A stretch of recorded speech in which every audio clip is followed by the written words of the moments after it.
Danyai, third grade. Welcome back.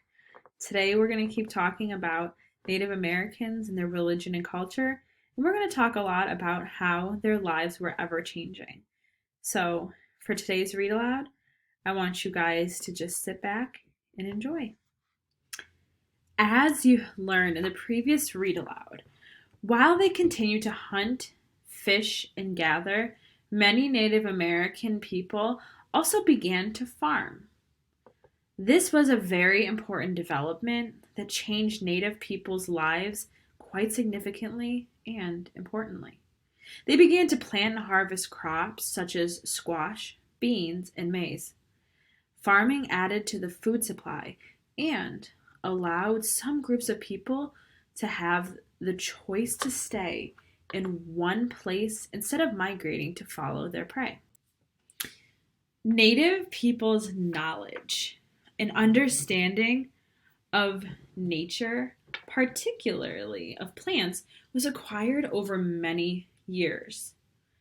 Over time, they experimented with growing local grasses and gourds. Eventually, many of them developed the ability to grow a wider variety of plants.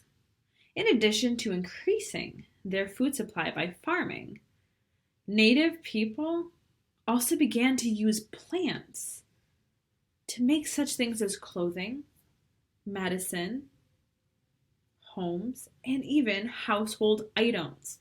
They began to raise animals such as turkeys while continuing to hunt, gather, and fish.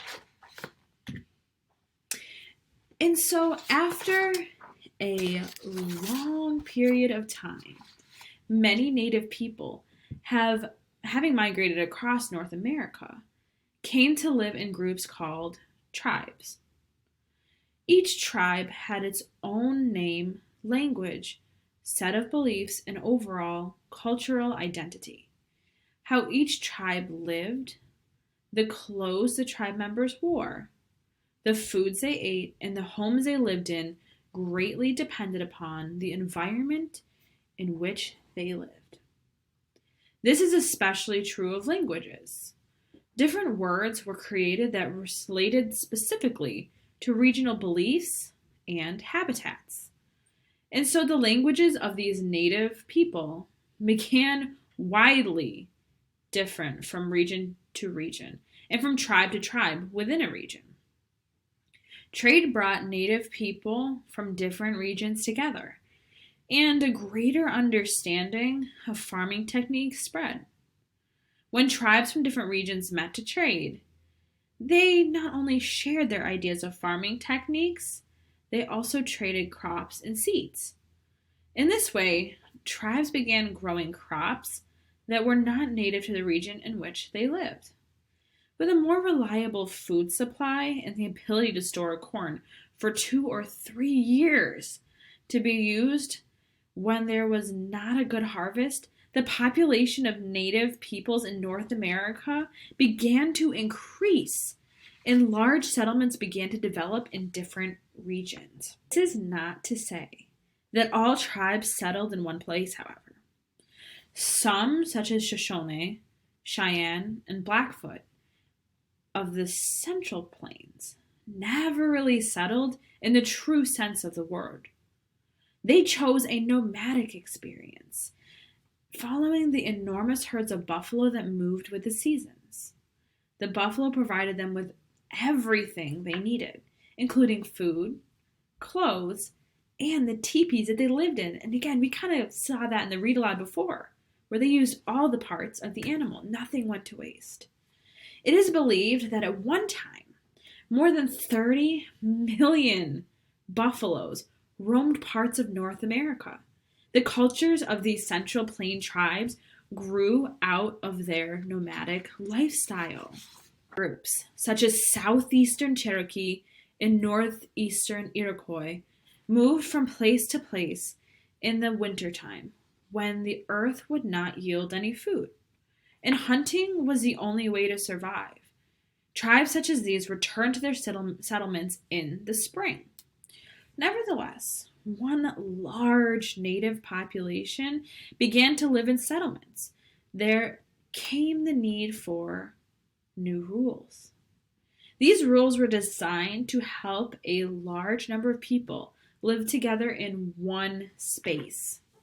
And so, native tribes created their own unique governing systems. Generally, elected leaders or strong family groups were responsible for establishing tribal law and making sure that they were obeyed.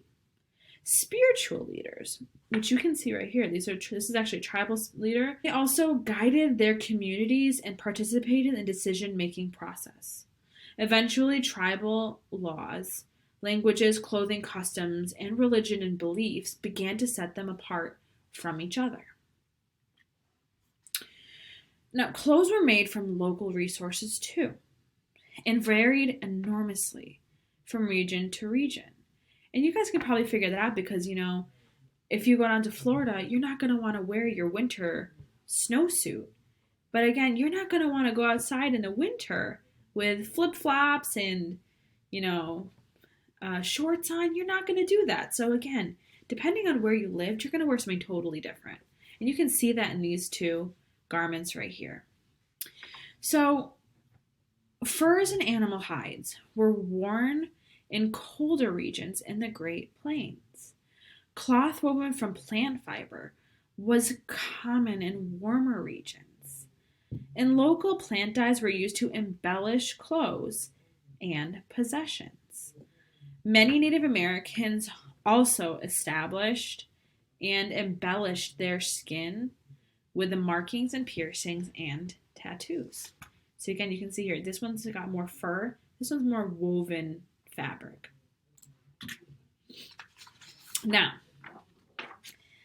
as the people of each tribe developed their own languages, they told stories about their own history. They handed down the history from one generation to the next in this way. They created their own unique fables and mythological tales to help explain the world in which they lived. They celebrated life, worshipped a variety of nature gods, and gave thanks for the resources planet Earth provided for them. By the time Christopher Columbus and the other Europeans arrived in North America thousands of years later, the journey that probably began with a nomadic people following herds of prehistoric animals had brought about the creation of a very different world than that of the Europeans. It was a world that included many hundreds of unique native tribes, farming, trade, diverse or different cultures, and the building of immense ceremonial mounds, which again you can see right here. Look at these. It's crazy. So, native tribes were now dispersed or spread all across North America. Because Christopher Columbus thought that he had arrived in a part of Asia called the Indies, he called these native people Indians. However, they never referred to themselves as Indians. Once the Europeans arrived in North America, the traditions of many of these natives were threatened and eventually destroyed. Armed confrontations, the introduction of new diseases, and cultural clashes meant that for many tribes, much of their traditional way of life was lost to them forever.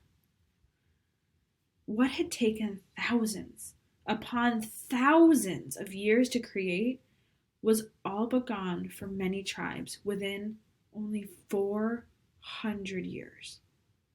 In the next part of this domain, you will learn about some of the tribes who survived and still live in various parts of North America. You will discover what made them unique and knowledgeable, and how they have helped and continue to help shape the history and the culture of the United States. So I want you everyone to have a great night, and I will see you guys on Thursday. Dayanyaye. Have a great night. Come on, Mr. Doty, show me your stuff.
Hey,